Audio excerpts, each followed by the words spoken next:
Imagine a court where the defendant is dead but still convicted. And yes, the corpse appeared at the hearing.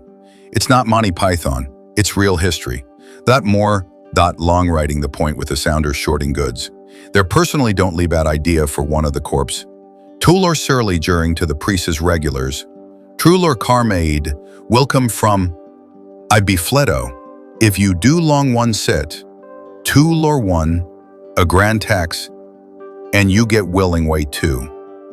The Mr. Rimmon Island, the Lord Center and Bass means, or climb.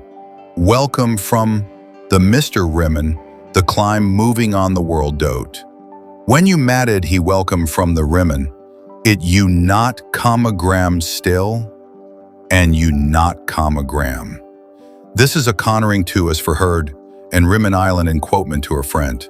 And welcome from the treath, to be able to seep. In new shirt, the corpses of ballots in the new or harm, to have a corpse, and you not gram still.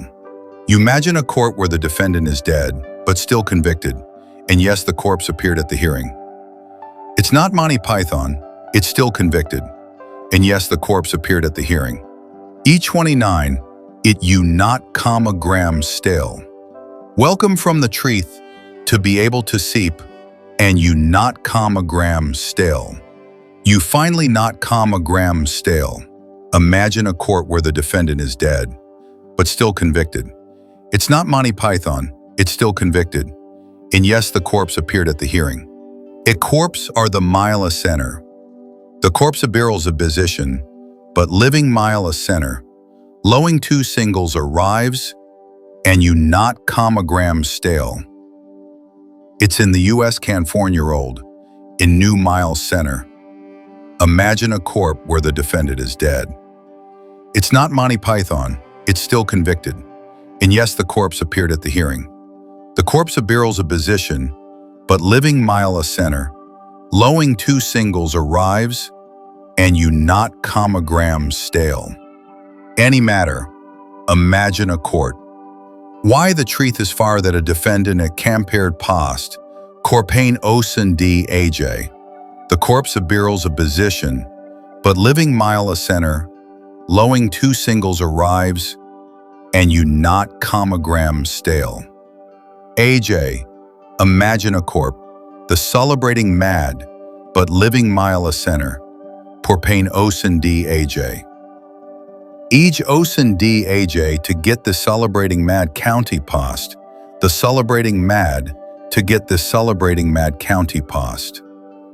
Each osen d aj, condi and match it, and it's not only peating, to d aj. After though, the celebrating mad past too, imagine mad in ports to deceive. Each osen d aj were not be gone. Control it theirs, and we're leaving back here. It's dimensioned into ward, deceives that we're larch, if you're infects, you're being brink. Any other, the celebrating mad is a sound. Woman proach to her leaves, and we don't know when you're phrasing self. It's not for military that the good to be AJ, eve only in mind, and how they are the sieves of the counts, in not becomes, that they're the real rest. On going to out a god in one python, and the forma systemote, decide to get all that. Any other, the celebrating mad were not be lest, for former infects. It's not for military that the good to be AJ, and not be lest, EJ, eve focused, Walman protes, to do formers. Ongoing, the both of services be done, in all of the less exactly, only now, and now still. This is unusual tearing, to saying content of the celebrating mad in was farmer infects. In 2007, from first year raption. Now comes the protagonist of our grotesque novel, Papa Formoso. Ironic name because his story is far from beautiful. Formoso was Pope between 891 and 896, and got involved in so much politics that today would make a great HBO series with the subtitle Blood, Hosts, and Revenge. The guy had enemies everywhere. not for stealing the hosts, but for getting into fights between political factions and kings who treated the church like a war board. He supported some, disrespected others, made bishops jump office as a player changing team in the NBA. And like all good medieval history full of moral rot, Formoso died, apparently of natural causes, which was already a miracle at the time. But death was not enough to end the dramas, because the real show started 9 months later. And no baby was born, a trial was born. Literally, Judgment of the Corpse. Technical name, Synod of the Corpse. Common sense name, No Pair, Are You Crazy? Yes, they were. So, 9 months after the death of Pope Formoso, when you would normally expect flowers on the grave or at least some posthumous respect, here is the new Pope Stephen VI, or Stephen the Vindictive, the Resentful, the Absolutely Starved, decides that he still has unfinished business with the corpse of his colleague. And what does he do? Exhume the body, yes, send for Formoso, take him out of the tomb, half rotten, half dehydrated, and place him sitting on a throne in full ecclesiastical court. Imagine the level of rancor it takes to raise someone from the grave just to give a blow. This is not divine justice, it's drive necromantic. Detail: the corpse was dressed with all papal robes, tunic, mitre, ring, everything. And as he could not defend himself, for obvious reasons like being dead, they put a deacon to act as defense lawyer and answer for the corpse. Dramatic pause. Imagine the poor deacon trying to argue in favor of a soft and smelly body, while a room full of bishops plays accusations, as if it were an infernal condominium meeting. The charges? Oh, light thing? To have exercised the papacy illegally, to have conspired against the church, and of course to have transferred bishops irregularly. This, at the time, was like committing spiritual adultery with the clergy, a true novel of ecclesiastical life. The trial, my dear, was a mix between The Exorcist and a TV court episode. Some reports say the body was so badly preserved that an arm fell in the middle of the process. That is, losing the argument, literally dismembered during the trial. And Stephen, with eyes full of hate and breath probably as toxic as the court decision, condemned the deceased. Yes, the dead pope was found guilty. Result? Annulment of all his papal acts, including the ordinations he made. All revoked, as if it had been canceled retroactively. Formoso was officially excommunicated after death. Nothing like a dose of cold revenge.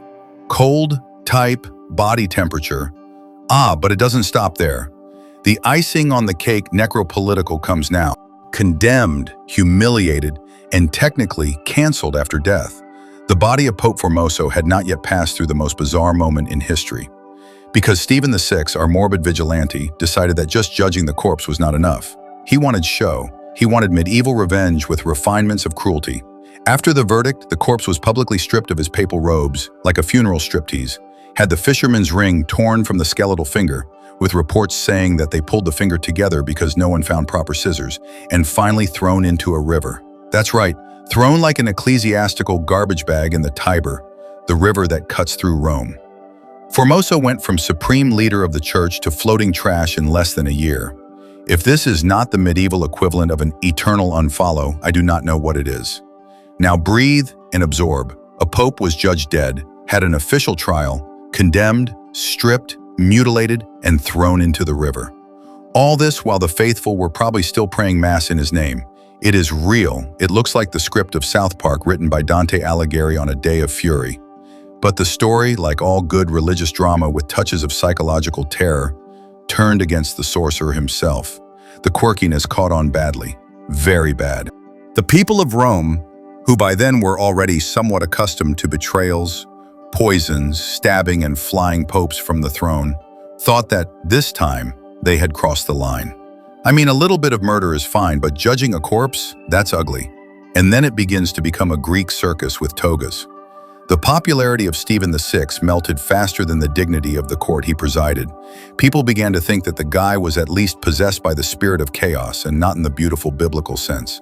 In the sense he is crazy and needs to stop messing with dead people. Protests began to burst. Rome was boiling hot. Literally because the Italian summer does not forgive.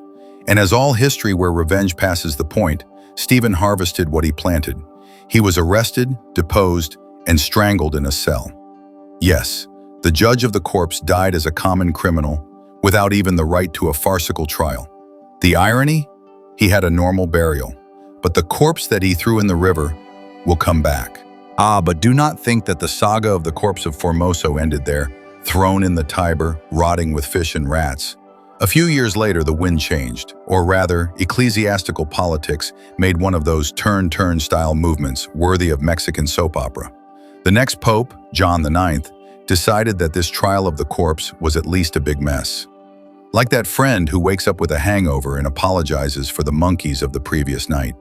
So, John IX ordered that the corpse of Formoso be exhumed again, this time to be officially rehabilitated, a kind of posthumous heavenly pardon. They dressed the deceased with pomp, restored his honor, and returned everything they had taken, including the fisherman's ring, probably glued with a medieval superglue. It is as if Formoso had made a reboot of papal career, resurrecting in reputation, while his executioner Stephen VI turned only a warning story. Do not mess with the dead, otherwise hell will be right here. And here is the ironic cherry on the cake. This absurd story is not just a medieval curiosity, it's a grotesque mirror of our own world. Lawsuits that last decades, ridiculous accusations, public trials, reputations destroyed. Only today, fortunately, the living defendants are luckier than a corpse pope. So the next time you complain about bureaucracy, long lawsuits, or a meaningless political drama, remember Pope Formoso, tried and convicted after he died, with a trial that would make even the judge of law and order fall from his chair. If you like this story, there is another one on the channel that you will love. The man who pretended to die to not pay debts and almost became a ghost. Run there and enjoy. And to close with a golden key. In doubt, do not justice to the dead. They are bad arguments, but great at catching us unprepared. See you next time, and beware of ghosts from the past. Literally.